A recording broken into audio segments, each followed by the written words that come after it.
Hello friends, ये किस्सा राजेश खन्ना जी का है।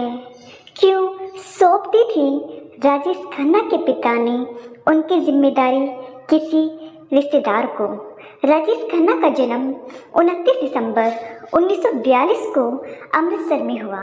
उनका जन्म लाला हीरानंद खन्ना और चंद्रानी खन्ना के घर हुआ। उनके एक बड़े भाई भी थे। राजेश खन्ना का पहला नाम जतिन खन्ना था। उनके पिता स्कूल टीचर थे। 1947 में जब देश का बंटवारा हुआ तो उस विभाजन में राजेश खन्ना के परिवार ने भारत को चुना और अमृतसर में बस गए। देश विभाजन में उनके पिता की नौकरी चली गई, जिस वजह से उन्हें तंगी का सामना करना पड़ा। हालात इस कदर खराब थे कि वो परिवार का पालन पोषण भी नहीं कर पा रहे थे।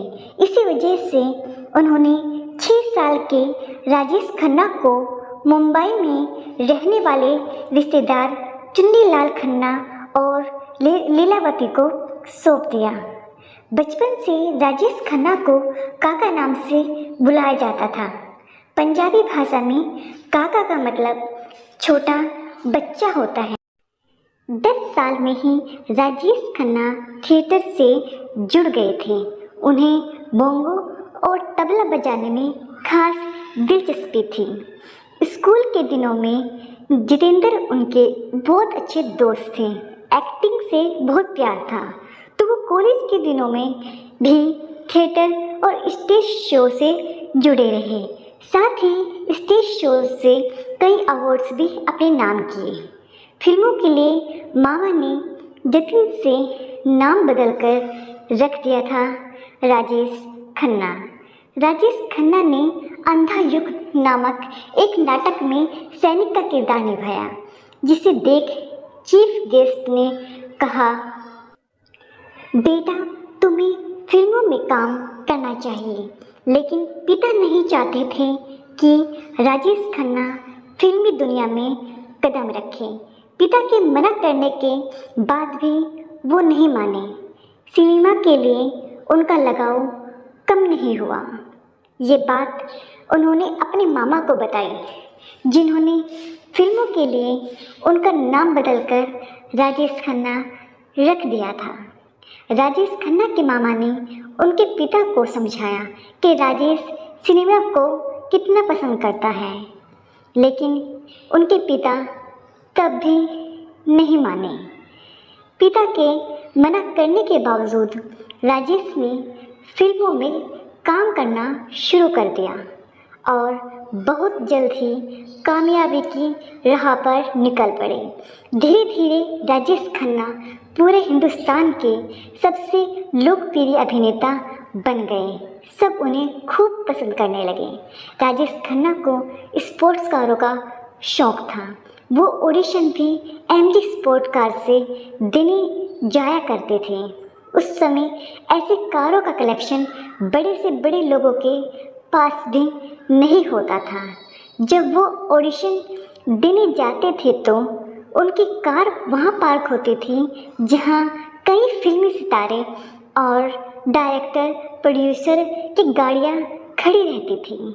कभी कभार जब राजेश खन्ना की मुलाकात किसी डायरेक्टर से होती थी तो वो कहते थे, अगर आप जूनियर आर्टिस्ट का भी रोल मुझे देंगे तो मैं उसे भी पूरी शिद्दत से करूँगा। लेकिन कोई भी उनकी बातों को तवज्जो नहीं देता था। काका के फिल्मी सफ़र की पहली कड़ी 1966 में राजेश खन्ना की पहली फिल्म आखिरी खत रिलीज़ हुई थी। इस फिल्म को 40वें ऑस्कर अवार्ड के बेस्ट फॉरेन लैंग्वेज फिल्म के तहत एंट्री मिली थी, लेकिन फिल्म नॉमिनेशन राउंड से बाहर हो गई थी। हालांकि राजेश खन्ना की पहली फिल्म फ्लॉप रही। 1967 में उनकी दूसरी फिल्म राज रिलीज हुई, जिसने बॉक्स ऑफिस पर ताबड़तोड़ कमाई की। फिल्म का बजट 65 लाख था, जिसने इंडियन बॉक्स ऑफिस पर 1 करोड़ का कलेक्शन किया था। पहली फिल्म आराधना का टाइटल वंदना था। ठीक इसी कहानी पर एक और फिल्म लिखी गई थी जिसका टाइटल एक श्रीमान एक श्रीमती था। जब ये बात फिल्म आराधना के डायरेक्टर शक्ति सावंत को पता चली तो शुरुआत में उन्होंने फिल्म बनाने से मना कर दिया। हालांकि बाद में कहानी में कुछ बदलाव किए गए, डबल रोल का कंसेप्ट लाया गया, जिसके बाद आराधना बनी। फिल्म आराधना का गाना मेरे सपनों की रानी कब आएगी तू गाने को लोगों ने खूब पसंद किया। लेकिन क्या आपको पता है कि गाने में नज़र राजेश खन्ना ने सड़कों पर शूटिंग की थी और शर्मिला टैगोर ने स्टूडियो में गाने का हिस्सा शूट किया था। दरअसल जब इस गाने को फिल्माया गया तो शर्मिला टैगोर किसी कारणवश शूटिंग सेट पर नहीं जा पाई थी। इसी वजह से राजेश खन्ना के हिस्से को सड़क पर शूट कर लिया गया था। वही बाद में एक स्टूडियो में शर्मिला टैगोर के हिस्से को शूट किया गया था, जिसे बाद में एडिट करके दर्शकों के सामने लाया गया। इस फिल्म और इस गाने को दर्शकों ने बेहद पसंद किया। इस तरह राजेश खन्ना ने न जाने कितनी सुपरहिट फिल्में दी, गाने दी और सिनेमा के सुपरहिट एक्टर बन गए और करीब 20 साल तक बॉलीवुड पर अकेले राजेश खन्ना ही छाए रहे। अपने बेटे की इतनी कामयाबी देख उनके पिता को उन पर गर्व हुआ। कैसा लगा आपको ये राजेश खन्ना जी का किस्सा? Please like my video and subscribe my channel. Thank you so much guys video देखने